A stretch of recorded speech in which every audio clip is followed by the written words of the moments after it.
Good afternoon, everybody. This is Bob Tygenhof.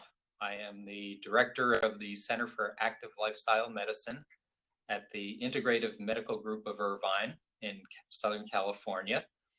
We'll be talking today about antimicrobial soaps. This is part of a 12-part series on being safe in an unsafe world. We talk about a variety of different topics relating to environmental toxins and exposures to chemicals in the environment that perhaps are harmful to us and not necessarily the best things that we can possibly be doing to ourselves.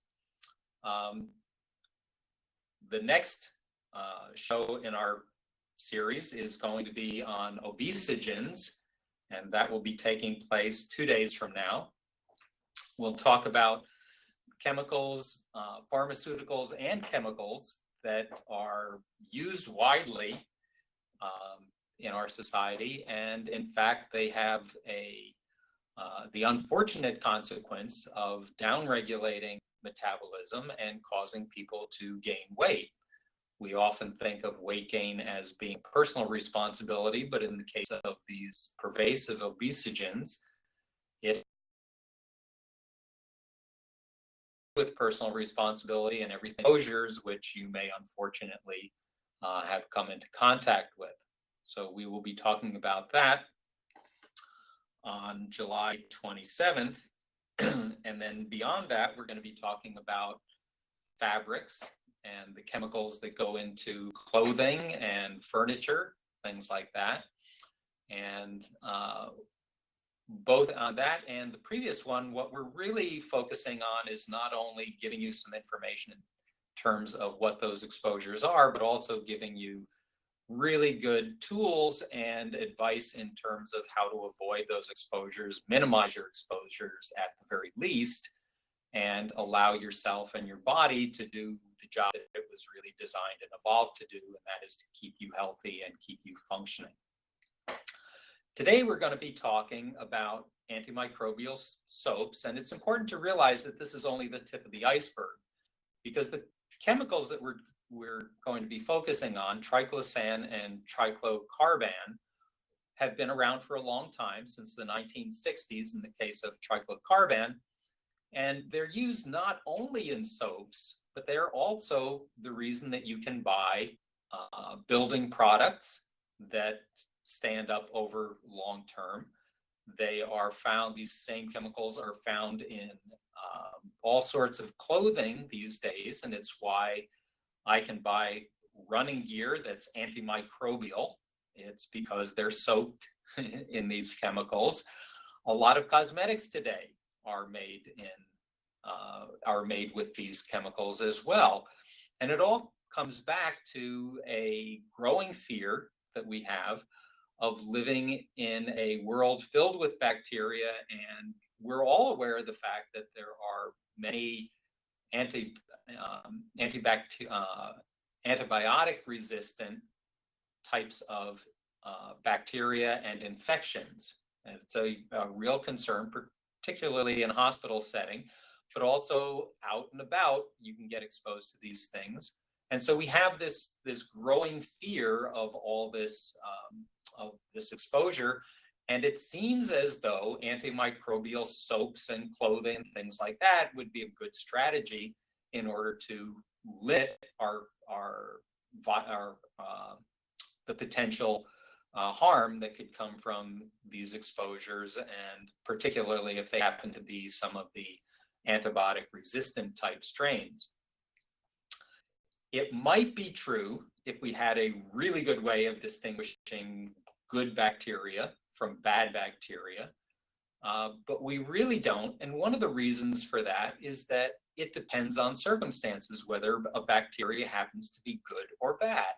So for example, in the gut microbiome, that mass of bacteria that fill your intestines and assist in the digestion of all of your food, there are what are generally characterized as good bacteria and bad bacteria, but it's not at all clear that the bad bacteria only do bad things.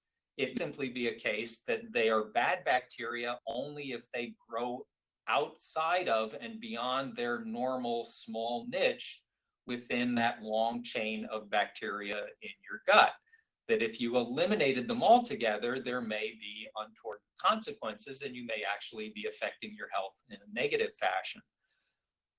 Bacteria that out in the wild that we get exposed to, while they may be harmful to us, may be fulfilling really valuable roles in other parts of the chain of life.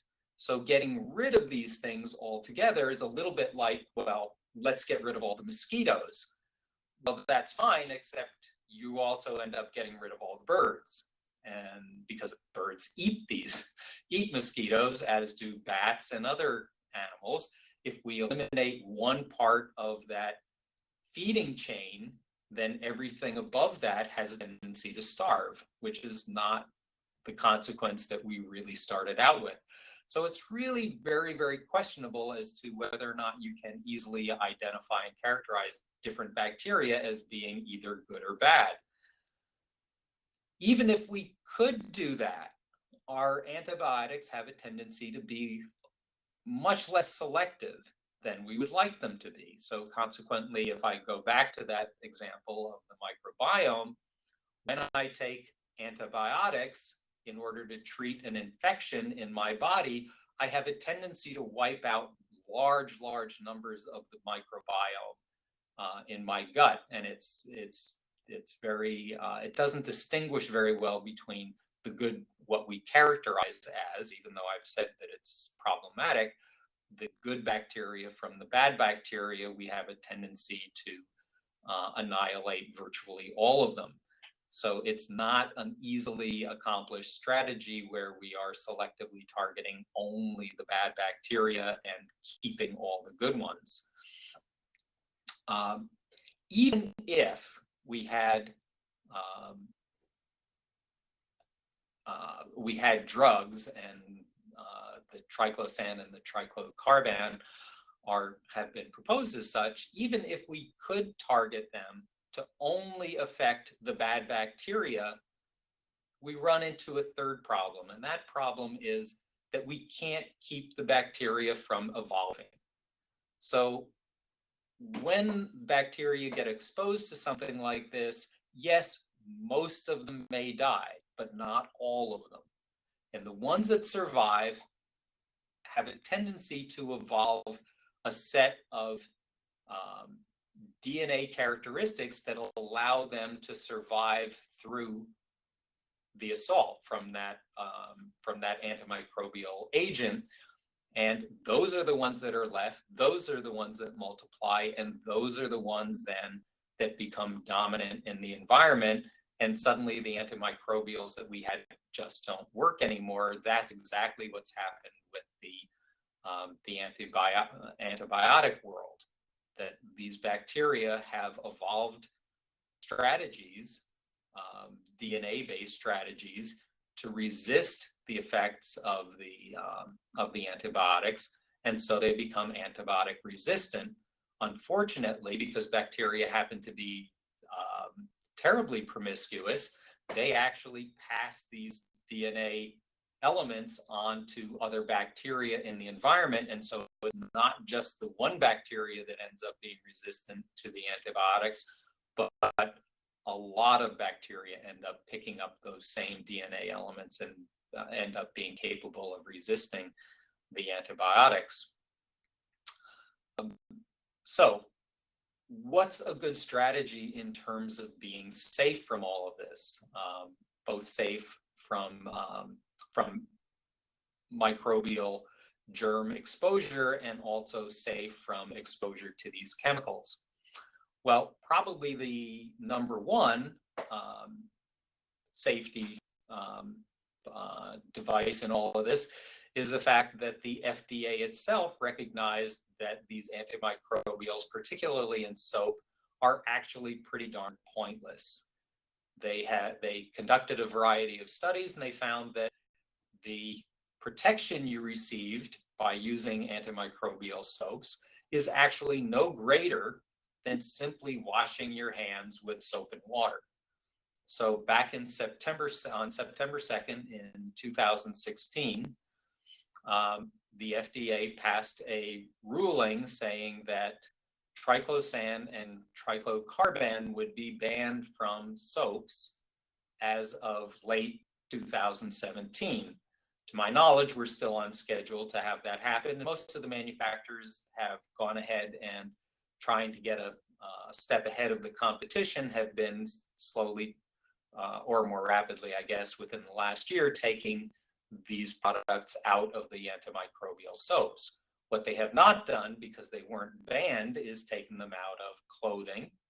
They haven't taken them out of building products. They haven't taken them out of cosmetics. So you still get exposures. Are those exposures something to be concerned about? Well, yes, they are. Because these antimicrobials, not only do we have to be concerned about what their effect is on the world of bacteria to which we're exposed, but it turns out that they're also pretty powerful endocrine disrupting chemicals. So they have a significant impact on thyroid hormone. They have a significant impact on testosterone. They have a significant impact on estrogen. And so we know that in experiments done on rats exposed to these chemicals, they have had increased prostate growth. The fear in the medical community and the research community at any rate is that they may, because they amplify the effects of estrogen and testosterone, they may have a very negative effect in terms of prostate cancer and breast cancer. So that may be a consequence of them. And there's a host of other medical conditions and problems that, because we're amplifying testosterone and estrogen outside of their normal response range, that in fact we're creating other health problems for people.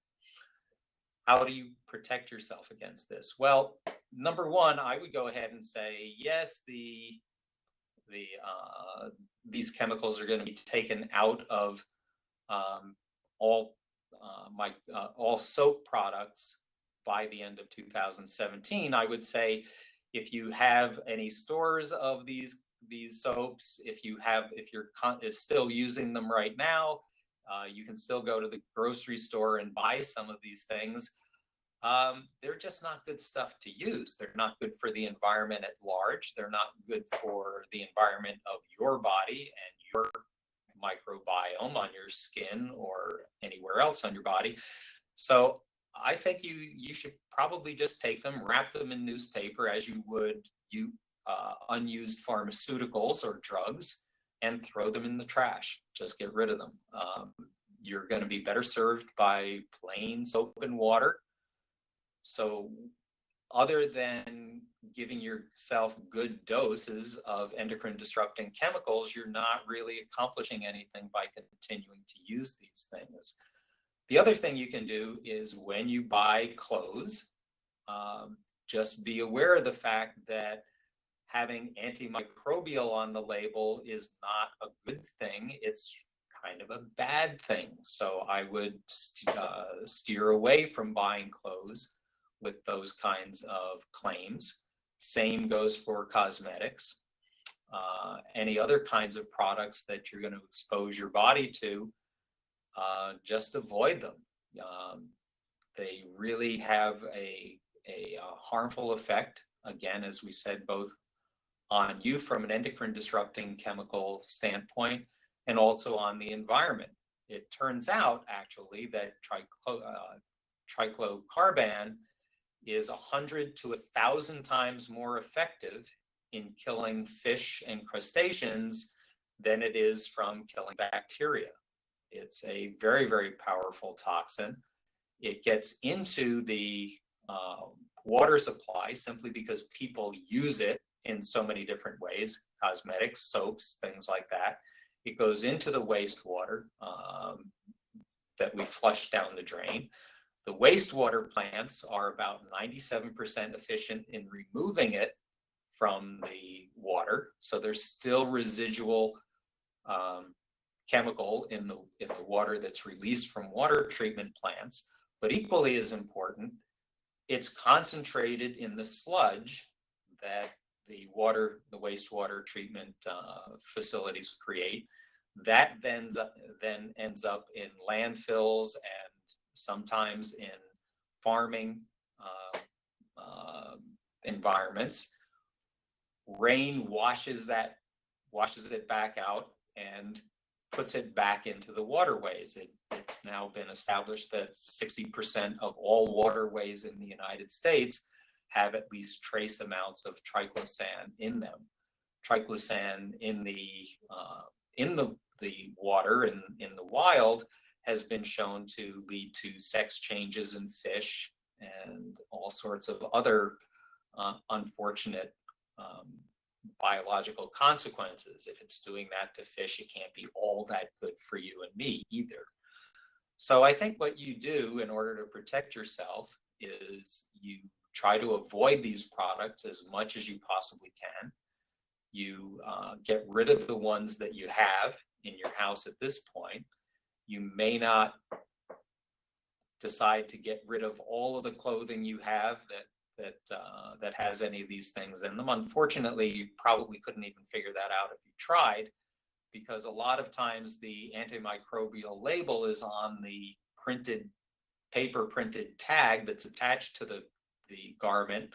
Once that's cut off and hopefully recycled, not just thrown away, you have no idea a year later whether or not the clothes you're looking at, which ones of them have antimicrobial properties and which don't, because it's not on any sort of long-term printed label on the garment.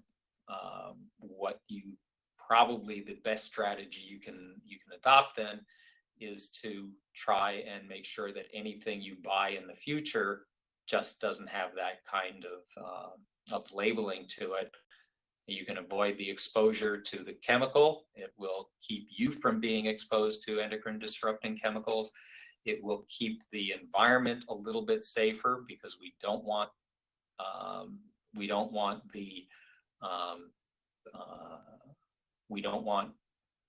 the fish and other animals out there exposed to these chemicals. We really don't want the bacteria out in the wild also to be evolving to have microbial resistances like this. There are some legitimate uses for these products. They're used in hospital surgical suites to wash hands. That's a great use. They're used with immunocompromised people in terms of dealing with them. It's great to be able to have a product that can at least minimize the risk to go like that. And they're also used to treat gingivitis. If we restrict their use to those few instances, we're probably in pretty good shape. We're probably going to minimize the potential for generating whole new classifications of antimicrobial resistant bacteria. And doing all of that hopefully will make each of us a little bit safer in what has become a very unsafe world. Hopefully I will see you next time. Until then, try to stay safe. Bye now.